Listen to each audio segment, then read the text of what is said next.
सामान या सम्मान? क्या बात है आरजू, पुनीत की शादी में खर्च तो बहुत किया है।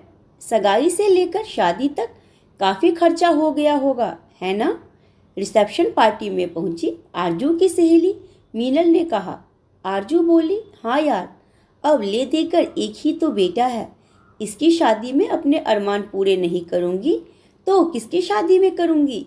मीनल बोली, वैसे मैंने सुना है तुम्हारे बेटे पुनीत ने ही अपने लिए लड़की पसंद की है और वह एक गरीब परिवार से है।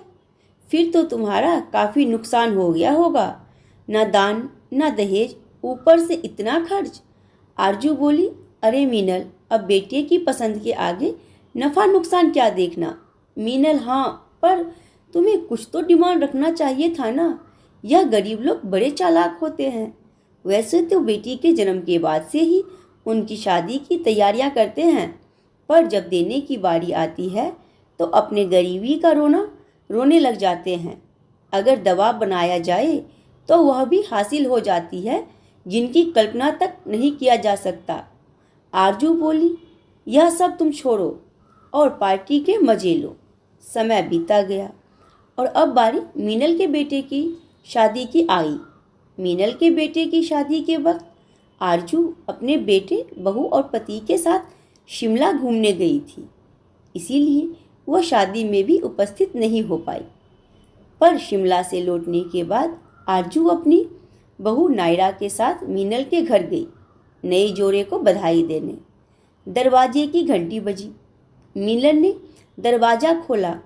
अरे आरजू, तुम लोग कब आए शिमला से? आओ बैठो। आरजू बोली, परसों ही आए, आते ही तबीयत थोड़ी खराब हो गई, इसलिए ठीक होते ही आ गई तेरे बेटे को बधाई देने। मीनल बोली, क्या आरजू, तुम भी बेटे बहू के साथ चल पड़ी घूमने? क्या तेरी यह उम्र है शिमला के ठंड में घूमने की? तबीयत तो बिगड़नी ही थी। मीनल के इस बात से आरजू को थोड़ी शर्मिंदगी महसूस होने लगी।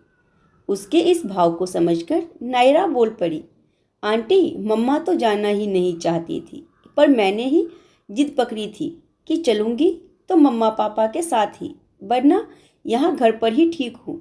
परिवार के बिना घूमने का क्या मजा। मीनल बोली, हाँ, मक्खन तो लगानी ही पड़ेगी। तुम्हारे हैसियत को जानकर भी इसने तुम्हें अपनी बहू जो बनाया है, इतना तो बनता ही है।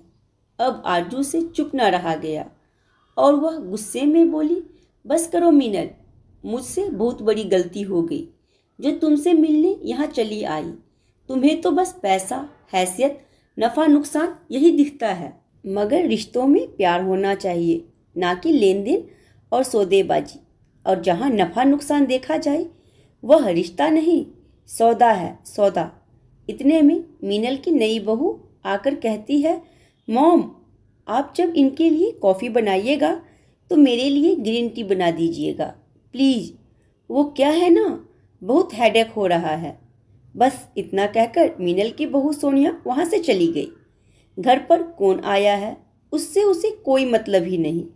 आरजू बोली, अब हम चलते हैं मीनल, सुना था तेरे बेटे को बहुत कुछ मिला है दहेज में, पर फिर भी तेरा नुकसान हो ही गया, क्योंकि घर में बेशक 1000 सामान रहे मगर सम्मान ही ना रहे तो यह सारे सामान बेकार हैं।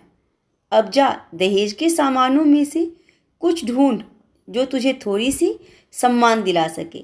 मीनल सिर झुकाए बैठी रही और आरजू नायरा को लेकर वहां से चली गई। दोस्तों, पहले की शादी में दहेज की प्रथा नहीं थी। वे तो माता पिता अपनी खुशी से अपनी योग्यता अनुसार बेटी को चीज़ें देते थे, जिसे आजकल ज़बरदस्ती मांग कर लिया जाता है। दहेज देते वक्त एक लड़की के माता पिता को जिन परिस्थितियों से गुजरना पड़ता है, वह देखकर एक लड़की अपने ससुराल को दिल से कभी नहीं अपना पाती। नतीजा यह निकलता है कि घर में क्लेश शुरू हो जाते हैं। घर स्वर्ग तो तब बनेगा जब शादी में यह लेन देन का किस्सा ही खत्म हो जाएगा और सिर्फ प्यार से रिश्ता बनेगा। तो अपनी राय मुझे कमेंट बॉक्स में ज़रूर दें। अगर कहानी पसंद आई हो तो वीडियो को लाइक, चैनल सब्सक्राइब, वीडियो को शेयर जरूर करें।